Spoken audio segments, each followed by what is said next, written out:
You ever have one of those moments where something so outrageous happens, people expect you to blow a fuse, but instead you just smile?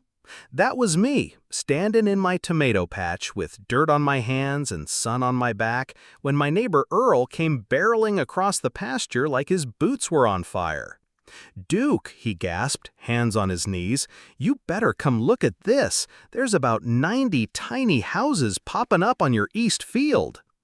Now, I've known Earl since before his hair turned gray and his back started making those old man noises every time he bends.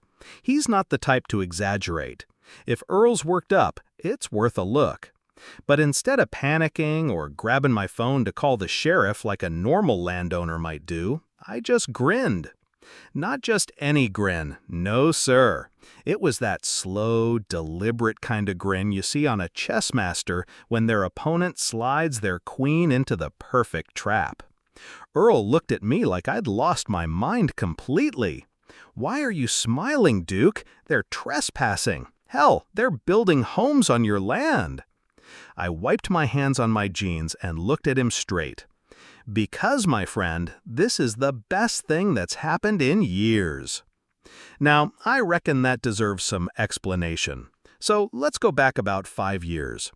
Back then, I wasn't retired. I was still neck-deep in environmental law, running a modest firm and living on the land my granddad carved out with his bare hands. Everything was steady, until a little HOA out near Spring Hollow decided my farmland would make a great golf course. They used every dirty trick in the book: bogus zoning reports, bribed inspectors, and lawsuits meant to bury me in paperwork. 2 years later, I lost everything: my land, my firm, my faith in the system. But losing everything has a funny way of sharpening a man's focus. I spent a year licking my wounds, and then I spent the next 3 planning. I bought a stretch of land just outside Copper Ridge. Beautiful place, quiet, and more importantly, it had a little secret. Every once in a while, maybe every few years, the land floods. Not a trickle, no, it turns into a full-blown lake if the rain hits just right. And that kind of quirk doesn't show up on your average property search. You have to dig like a lawyer with nothing left to lose. And that's how I laid my trap. I registered the purchase under a perfectly legal LLC with a boring name. Nothing fancy or flashy, just enough to keep it off the radar. Then I waited. 3 years later, Amanda Carlisle, president of the River Grove HOA, comes storming in like she owns the county, breaking ground on what she calls the future of affordable living. 90 tiny homes, painted like Easter eggs, sprouting up across my field like weeds. Big old sign that read, "River Grove Expansion, Community Starts Here." Thing is, Amanda never asked who owned the land. She just assumed. Or maybe she got some lazy planner at City Hall to feed her bad info. Either way, she thought she was building on public land. And she'd already pre-sold every unit. $15 million in deposits from eager families chasing the American dream. It was all coming together. Earl and I walked the ridge and watched the chaos unfold. Tractors, concrete mixers, nail guns echoing in the wind. And I just filmed it all with my phone. No yelling, no threats, just documentation. 2 days later, I strolled into Amanda's high-polished office with wood-paneled walls and a fake smile colder than January. "Mr. Lancaster," she said, leaning back in her chair like a queen, "I'm glad you've come around.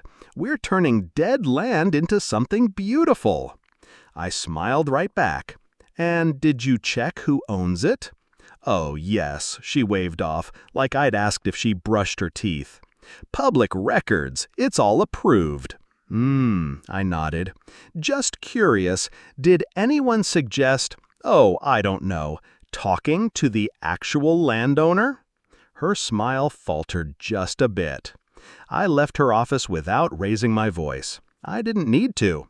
2 weeks later, I filed suit for trespassing and unauthorized development.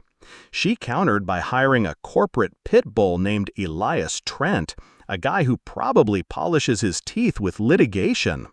They strutted into court armed with permits, environmental clearances, and a choir of city officials ready to sing their praises. But see, while they were busy showing off, I was playing the long game.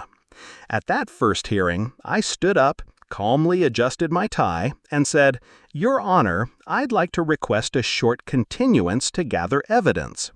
Amanda rolled her eyes. Her lawyer smirked. The judge granted it.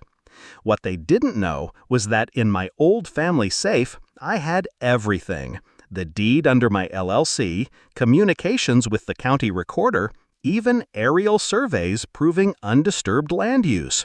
And tucked in the back, a letter from the state tax office, plus something else I'd been saving. Next hearing, courtroom was packed. Reporters, angry homebuyers, city officials. Amanda looked like she'd stepped off a magazine cover, flanked by her legal team in $1,000 suits. I walked in alone, briefcase in hand. They laid out their case like it was already won. Then it was my turn. I pulled out the deed, handed it to the judge, and said, "This land was purchased by my firm 3 years ago. Amanda built a $15 million development on private property." You could hear a pin drop. Amanda's face turned the color of old oatmeal. Trent started flipping papers like he'd lost his glasses. But I wasn't done. "Your Honor," I said, "I'd like to introduce Robert Flannery, forensic accountant and state tax advisor." In walks Robert, calm as a monk. And what he shared, well, let's just say Amanda's empire cracked right down the middle. Tax evasion, falsified reports, unregistered income from earlier developments, nearly $800,000 in back taxes. And that was just state level. Amanda jumped up screaming. Trent tried to stall. Too late. Judge called for an injunction. All construction halted. But justice? Justice hadn't even clocked in yet. 3 days later, the skies opened up. Not a thunderstorm, just steady, soaking rain. 48 hours of it, and when it stopped, my pasture had turned into Lake Lancaster. Those tiny homes, they floated like duck decoys. Some tipped, some sank. 17 families had to be rescued by boat.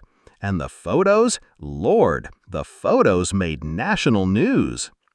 Amanda blamed the weather, claimed no one told her. But I'd filed flood data with the county years ago. She just didn't bother to check. Insurance wouldn't pay out because the land wasn't hers.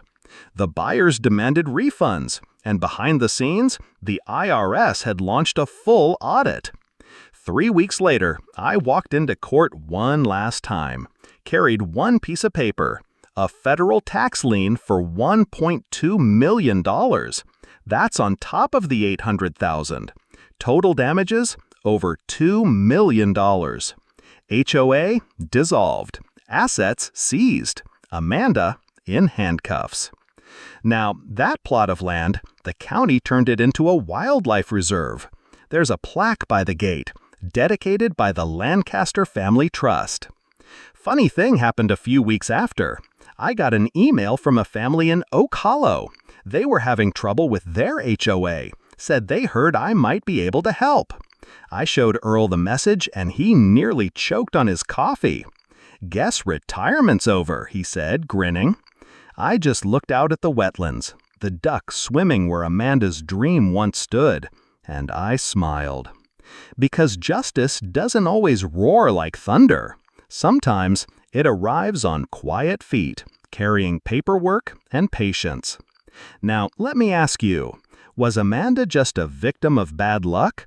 Or was this the result of unchecked arrogance meeting a man with a long memory? Drop your thoughts in the comments. Let's hear it. Justice or overkill?